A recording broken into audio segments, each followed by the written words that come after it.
12월 3일 오늘 복음입니다. 성경 읽기는 사도행전 10장에서 12장입니다. 공교롭게도 12월 3일은 이제 대한민국 국민에게 큰 트라우마가 되었습니다. 아직 재판이 진행 중이긴 하지만 당시 비상계엄의 성공을 위해 몇몇 정치인들을 잡아가두려 하고 심지어 총으로 쏴서라도 제거하라는 명령이 있었다는 것이 드러나면서 더욱 큰 충격을 받았습니다. 다시는 대한민국에 이런 터무니없는 일이 일어나서는 안 될 것입니다. 지도자가 자신의 정치적 목적을 위해 누군가를 죽이려 한다는 것은 인간의 이기심이 어디까지 죄를 짓게 하는지를 드러내주는 단면이라고 할 수 있을 것입니다. 그런데 이러한 일은 비단 오늘날만의 일은 아닙니다. 우리가 읽고 있는 성경 안에서도 동일한 일이 일어나는 것을 보게 되기 때문입니다. 사도행전 12장 1절에서 3절입니다. 그때에 헤로당이 손을 들어 교회 중에서 몇 사람을 해하려 하여 요한의 형제 야고보를 칼로 죽이니 유대인들이 이 일을 기뻐하는 것을 보고 베드로도 잡으려 할세. 때는 무교절 기간이라. 고대 사회에서는 지금처럼 사회적인 인식과 대중을 의식하는 윤리관이 없었기에 사람들이 좀 더 적나라하게 자신의 죄를 드러내었습니다. 본문은 사도 중에서 최초로 순교자가 생겼음을 기록하고 있습니다. 헤로당은 자신의 정치적인 입지를 위해 야고보를 칼로 죽이고 베드로도 잡아 죽이려고 하였습니다. 헤롯이 잡아내려고 하는 그 전날 밤에 베드로가 두 군인 틈에서 두쇠사슬에 매어 누워 자는데 파수꾼들이 문 밖에서 옥을 지키더니 호련히 주의 사자가 나타나매 옥중의 광채가 빛나며 또 베드로의 옆구리를 쳐 깨워 이르되 급히 일어나라 하니 쇠사슬이 그 손에서 벗어지더라.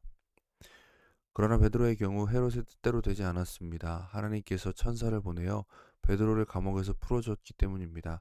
이 일이 얼마나 뜻밖의 일이었는지 베드로 자신도 처음에는 꿈인 줄 알았고 베드로를 위해 기도하던 자들도 베드로가 살아 돌아왔다는 것을 믿지 못할 정도였습니다.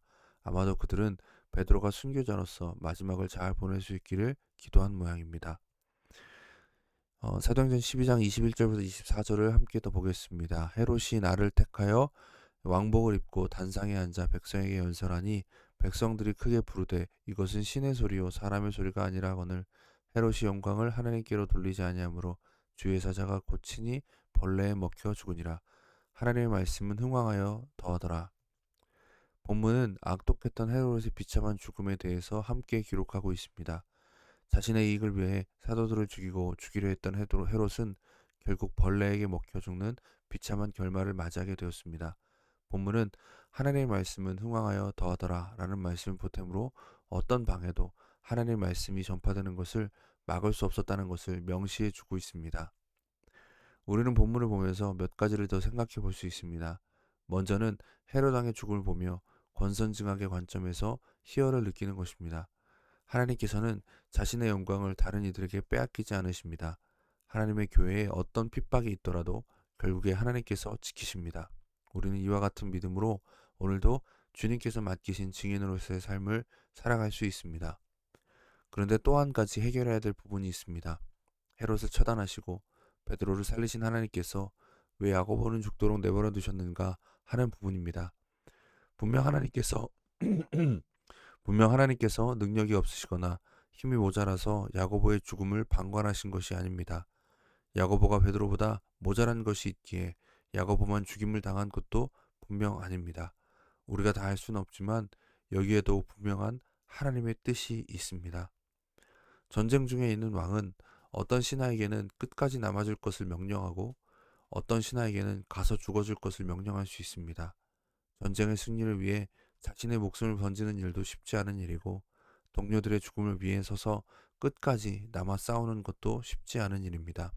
여기에는 어떤 우열이나 차등이 존재하지 않습니다. 맡겨진 역할에 차이가 있는 것입니다. 하나님의 부르심도 마찬가지입니다. 우리 모두에게 맡겨진 역할은 다 다릅니다.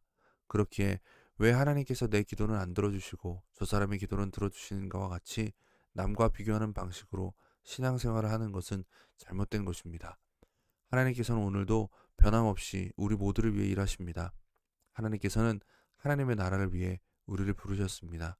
비교와 판단이 아니라 각자에게 맡겨진 자리를 기쁨으로 감당할 수 있기를 바랍니다. 우리 함께 기도하겠습니다. 오늘 우리에게 맡겨진 일이 어떠한 역할인지 우리는 알지 못하지만 오늘도 성실히 기쁨으로 그 일들을 잘 감당해 갈 수 있기 원합니다. 어떤 이들에게는 야고보와 같은 죽음이 기다리고 있을 수도 있습니다. 또 어떤 이들에게는 베드로와 같은 또 교회를 세워가는 일에 중요한 일을 맡겨져 있을 수도 있습니다.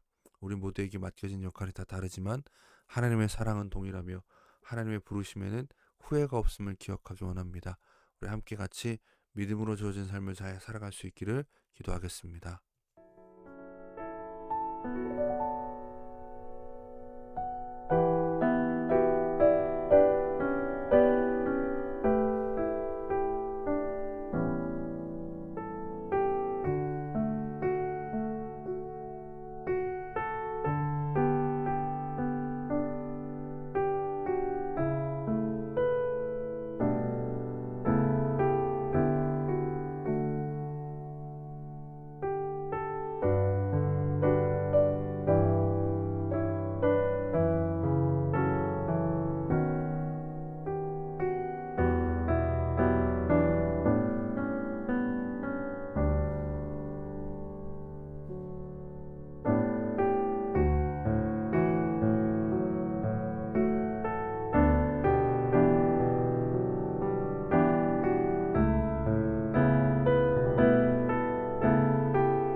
사랑의 하나님 감사합니다. 오늘도 우리에게 새날을 주시고 주님께서 맡기신 일들을 감당하며 하나님의 나라를 살아갈 수 있게 하신 은혜 감사드립니다.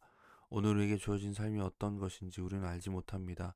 그러나 분명히 확실한 건 하나님께서 크신 사랑으로 크신 은혜로 우리의 삶을 붙들고 계시며 우리를 향하신 계획과 목적을 반드시 이루신다는 것입니다. 우리에게 주어진 삶이 야고보와 같다면 그 죽음을 기쁨으로 감당할 수 있게 하시고 베드로와 같다면 우리에게 맡겨진 싸움을 끝까지 싸워 나갈 수 있도록 붙들어 주시옵소서. 오늘도 주님만을 의지하며 주님께서 이루실 모든 일들을 기대합니다. 주님 감사합니다. 예수님의 이름으로 기도드립니다. 아멘. 오늘도 주님께서 우리와 함께 하십니다. 말씀으로 승리하십시오. 감사합니다.